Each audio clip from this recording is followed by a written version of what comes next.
Hello प्यारे बच्चों, मैं सुधा स्वागत करती हूँ आप सबका आपके अपने चैनल तैयारी ऑनलाइन में। बच्चों, आज के इस वीडियो में हम कक्षा 9वीं के हिंदी पाठ्य पुस्तक क्षितिज भाग 1 का पाठ 12, जिसमें माखनलाल चतुर्वेदी जी द्वारा लिखित एक कविता दी गई है, कैदी और कोकिला। तो आज हम इस पाठ का प्रश्न अभ्यास करेंगे। यदि आपने इस पाठ के सारांश को नहीं देखा है तो आप देख सकते हैं, लिंक आपको आई बटन में दे दिया जाएगा। तो चलिए देर न करते हुए प्रश्न अभ्यास को आरंभ करते हैं। पहला प्रश्न है, कोयल की कूक सुनकर कवि की क्या प्रतिक्रिया थी? तो बच्चों, जब कवि ने कोयल की कूक सुनी तो उनके मन में बहुत सारे प्रश्न उठने लगे। क्या क्या प्रश्न उठ रहे थे? कवि के मन में यह प्रश्न उठ रहा था कि अचानक आधी रात में कोयल क्यों कूक रही है? क्या वह मेरे लिए कोई महत्वपूर्ण संदेश लेकर के आई है या कोई गंभीर बात है? तो इस तरह से बहुत सारे प्रश्न उनके मन में उठ रहे थे। इसका उत्तर आप इस प्रकार लिखें।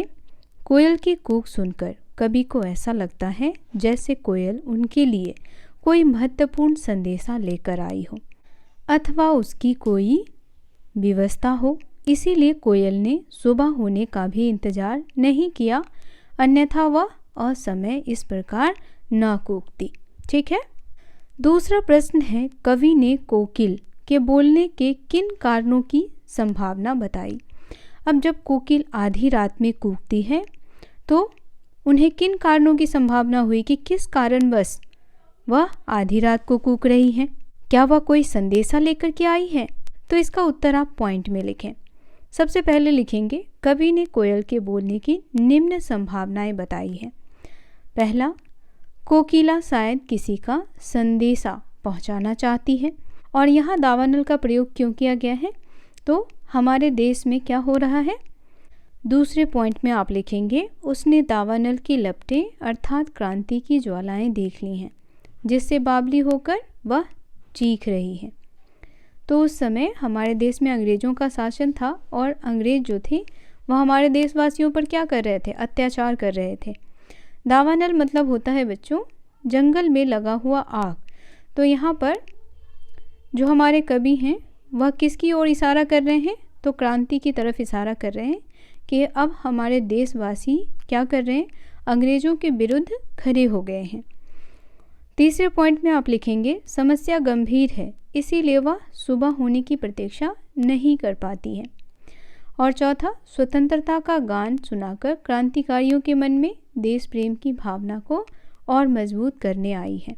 क्योंकि उस समय कवि कहाँ थे? तो कवि जो थे वह कैद में थे। तीसरा प्रश्न देखिए, किस शासन की तुलना तम के प्रभाव से की गई और क्यों? तम मतलब होता है बच्चों अंधकार। तो यहाँ पर किस शासन की तुलना कर रहे हैं? हमारे कवि यहाँ पर अंग्रेजी शासन की तुलना जो है वह किससे कर रहे हैं? तम से, यानी अंधकार से कर रहे हैं। क्योंकि अंग्रेजी शासन हमारे देश के लोगों के लिए कैसा शासन है? अन्यायपूर्ण शासन है। इसका उत्तर लिखेंगे, अंग्रेजी शासन की तुलना कवि ने तम के प्रभाव से की है क्योंकि अंग्रेज शासन प्रणाली अन्यायपूर्ण थी। ब्रिटिश शासन का स्वरूप भी अंधकार की भांति कालिमा से युक्त है। वे हमारे देशवासियों पर अनेक प्रकार से जुल्म ढा रहे हैं। भारत की स्वतंत्रता के लिए लड़ने वालों को चारों ओर अंधकार ही दिखाई दे रहा है। चौथा प्रश्न है, कविता के आधार पर पराधीन भारत की जेलों में दी जाने वाली यंत्रणाओं का वर्णन कीजिए। तो हमारे कवि जो अभी कैद में हैं, उन्होंने किस किस का वर्णन किया है? उन्हें किस प्रकार से यंत्रणाएं दी जाती है? तो कवि कहते हैं कि वहाँ जो उनका जीवन है वह पशुओं से भी बदतर है ना? किससे उन्होंने तुलना की है? पशुओं से तुलना की है। और कहते हैं कि उन्हें बहुत सारे जंजीरों में बांध दिया गया है। उन्हें ना तो सही से खाना देते हैं और ना पानी। और कहाँ रखा है उन्हें? तो चोर, लुटेरों और डाकुओं के साथ। तो सबसे पहले आप कविता को पढ़ें। यदि आपने कैदी और कोकिला पर बने हुए वीडियो को नहीं देखा है तो उन्हें अवश्य देखें। इसका उत्तर लिखेंगे, कविता के आधार पर प्राचीन भारत की जेलों में दी जाने वाली यंत्रणाएं निम्न थी। पहला, कैदियों से पशुओं की तरह काम करवाया जाता था। दूसरा, अंधेरी कोठरियों में कैदियों को जंजीरों से बांधकर रखा जाता था। तीसरा, कोठरियाँ भी काफ़ी छोटी अर्थात केवल 10 फुट की होती थी, बहुत ही छोटी। चौथा लिखेंगे, पेट भर खाने को खाना तथा पीने के लिए जल भी नहीं दिया जाता था। पांचवा लिखेंगे, क्रांतिकारियों को चोर, लुटेरे और डाकुओं के साथ रखा जाता था। छठा, जेल में अमानवीय यातनाएं भी दी जाती थी। तो उस समय अंग्रेज़ जो थे वो बहुत ही अत्याचार करते थे भारतीयों पर। तो इसीलिए सभी देशवासी क्या चाहते थे कि अंग्रेज़ हमारे देश को छोड़ करके चला जाए और हमारा देश स्वतंत्र हो जाए। अब देखिए 5वां प्रश्न है आपका, भाव स्पष्ट कीजिए। इसमें आपको पंक्ति दी गई है, उसका भाव स्पष्ट करना है। पंक्ति है, मृदुल वैभव की रखवाली सी कोकिल बोलो तो। अब यहाँ मृदुल कौन बोल रहा है? कोकिला। तो देखिए आप इस प्रकार से इसका आशय स्पष्ट करें। मृदुल वैभव की रखवाली से कवि का तात्पर्य कोयल की मीठी सुरीली तथा मोहक आवाज़ से है। आज के इस कष्टमय संसार में कुछ मृदुलता और सरसता बची है तो वह कोयल की आवाज़ में बची है, परंतु जब वह वेदनापूर्ण आवाज़ में चीखती है तो कवि उसकी इस वेदना का कारण पूछते हैं। वेदना यानी दर्द। प्रश्न संख्या 5 में 2 प्रश्न है। दूसरा है मोट खींचता लगा पेट पर जुआ, खाली करता हूँ अब ब्रिटिश अकड़ का कुआं। अब इसका भी आपको भाव स्पष्ट करना है। तो यहाँ कवि क्या कह रहे हैं कि अंग्रेज सरकार देश के स्वाधीनता सेनानियों से पशुओं की तरह काम करवाती है, जिससे इन लोगों का स्वाभिमान और देश प्रेम की भावना खत्म हो जाए, परंतु सेनानी चुपचाप सारे अत्याचार सहते हुए भी अपनी आज़ादी पाने के जिद पर अडिग रहते हैं, जिससे अंग्रेज सरकार की उन्हें अपने आगे झुकाने की सारी अकड़ असफल हो जाती है। यानी अंग्रेज सरकार पूरी कोशिश करता है, ब्रिटिश सरकार पूरी कोशिश करता है स्वतंत्रता सेनानियों को झुकाने की, लेकिन हमारे स्वतंत्रता सेनानी कभी भी उनके सामने नहीं झुकते। चाहे वह उन पर कितना भी अत्याचार करे, वह उन अत्याचारों को सहते हैं और कभी भी उनके सामने घुटने नहीं टेकते। बच्चों, वीडियो पसंद आ रहा हो तो इसे लाइक और अपने दोस्तों को ज़्यादा से ज़्यादा शेयर करना बिल्कुल ना भूलें। सेकेंड टर्म के एग्ज़ाम में ये चैप्टर आ रहा है, तो आप कोशिश करें कि सभी क्वेश्चंस को अपने नोटबुक में नोट करें। यदि आपका कोई प्रश्न और सुझाव हो तो उसे आप कमेंट में अवश्य लिखें। अगला प्रश्न हमारा है, अर्धरात्रि में कोयल की चीख से कवि को क्या अंदेशा होता है? तो बच्चों, जब आधी रात में कोयल कूकती है तो कवि के मन में बहुत सारी बातें आती हैं। उन्हें लगता है कि कोई घटना तो नहीं घटी या उसे कोई कष्ट तो नहीं हो रहा है, बहुत सारी बातें। इसका उत्तर लिखेंगे, अर्धरात्रि में कोयल के चीखने से कवि को अनेक अंदेशे होते हैं, जैसे कोयल पागल तो नहीं हो गई, या शायद वह किसी कष्ट में है, कोई विशेष संदेश लेकर आई है, या यह भी हो सकता है कि क्रांतिकारियों के दुख से द्रवित होकर चीख रही हो। तो इस प्रकार का अंदेशा जो है वह कवि के मन में होता है। अगला प्रश्न है, कवि को कोयल से ईर्ष्या क्यों हो रही है? तो बच्चों, कवि को कोयल से ईर्ष्या क्यों होता है? क्योंकि कवि जो है वह कैद में है। किस में है? कैद में है, और कोयल स्वतंत्र है। कवि एक छोटे से कमरे में बंद है और कोयल पेड़ों की हरी डालियों पर गा रहा है, तो इसीलिए उससे क्या होता है? ईर्ष्या होता है। कवि बंदी है और कोयल स्वतंत्र है। इस प्रकार से इसका उत्तर लिखें आप। कवि की कोयल से ईर्ष्या का मुख्य कारण उसकी स्वच्छंदता है। यहाँ पे स्वच्छंदता की जगह स्वतंत्रता भी लिख सकते हैं। वह खुले आकाश में स्वतंत्रता से उड़ान भर रही है और कवि जेल की 10 फुट वाली काल कोठरी में बंद है। कोयल गाकर अपने आनंद को प्रकट कर सकती है, पर कवि के लिए तो रोना भी बड़ा गुनाह है। जिसके लिए उसे दंड भी मिल सकता है। अगला प्रश्न है, कवि की स्मृति पटल पर कोयल के गीतों की कौन सी मधुर स्मृतियाँ अंकित हैं जिन्हें वह अब नष्ट करने पर तुली है। स्मृति पटल कहने का अर्थ होता है याद।